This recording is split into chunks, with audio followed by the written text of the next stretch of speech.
I'll tell you, this X5 tailgate cover is something else. Something so simple and seemingly so flimsy, it's a freaking pain to get off. If you go to do it, clearly the first step is you're going to flip this part up, and you got, one, two, three, four, five of these little Torx screws here. I'm sorry, of these Phillips screws here. That's the easy part.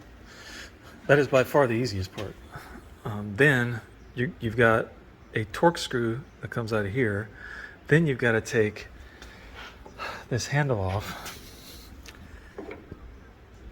okay, which is attached like so, and it has a little cover you got to flip up off of it, and I believe that has another Torx screw in it, and it does. It's this one right here.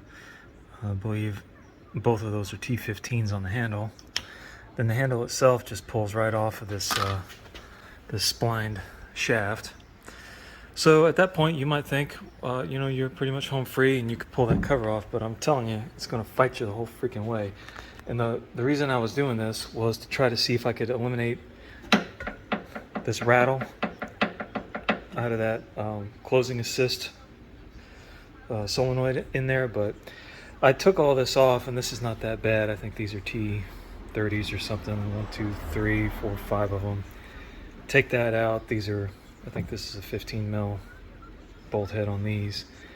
And the solenoid's under there, but there's really nothing you can do with it except replace it.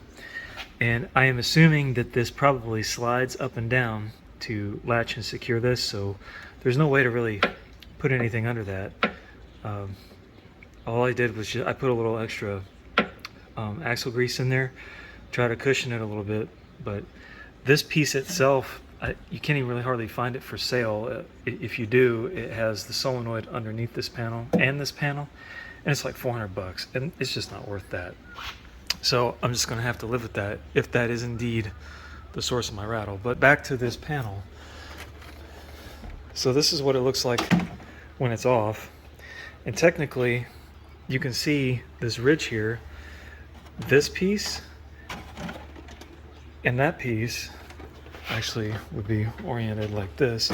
They're two separate pieces, because you can see where they come together, but you're not going to want to try to take that apart, because if you do, it's just going to break, and then you have to buy all this wonderful BMW stuff. If you look down in there, you can see there's a manner of clips and Jesus clips and all these other things that are holding those two pieces together, and I don't see any way that you're going to be able to get, like down here, you wouldn't be able to separate that stuff out with it on the car. So they may be two separate pieces, but I think that would be something you could do when it's off like this.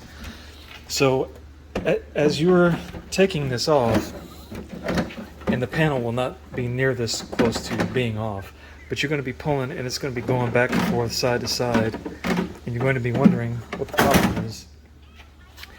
There are two of these that are going to have to come out, and so I have these from Harbor Freight.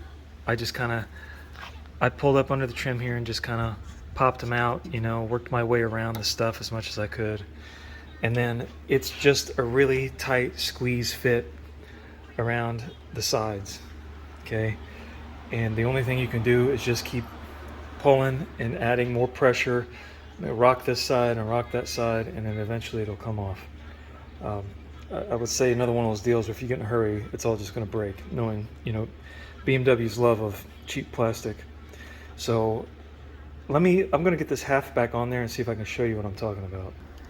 Okay, so it's important to note here that this is a big source of your friction here, is that I don't know, that cup piece or whatever, the cover, that goes over, man, I don't even really know how to explain this.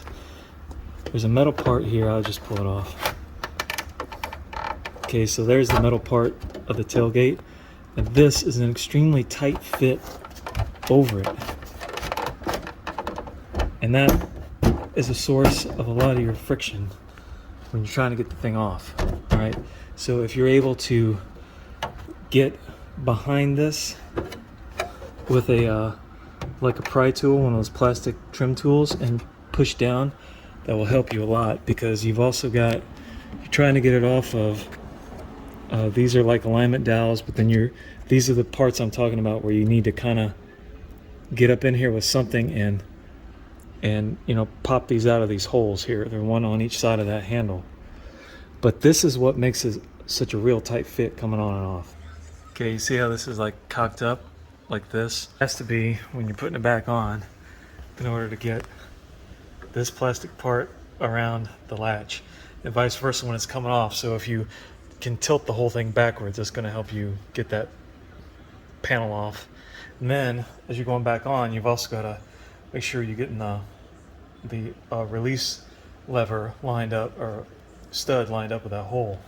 All right, so now I've got it, you know, again, I'm going back on, but now I've got it to where it's up over the hump of this latch in here. And so now it's flat again. But as you're taking it off, here's what you're going to find. You pull this side out, and it's not going to want to come. So you pull this side out, and the whole panel is just going to do that shimmy. And it's mainly just because of that in there, of that plastic piece trying to get up over the metal latch. And then you've got those two white things in there that you're going to have to undo, and now I'm going to have to redo them, which is, hopefully they're just going to do their own thing without much intervention from me. But that's the gist of it. Of course I missed it, but to seat those two white plastic pieces, I set the tailgate up and just gave it a good whack on both sides of this thing at the same time, and you can feel it snap into position.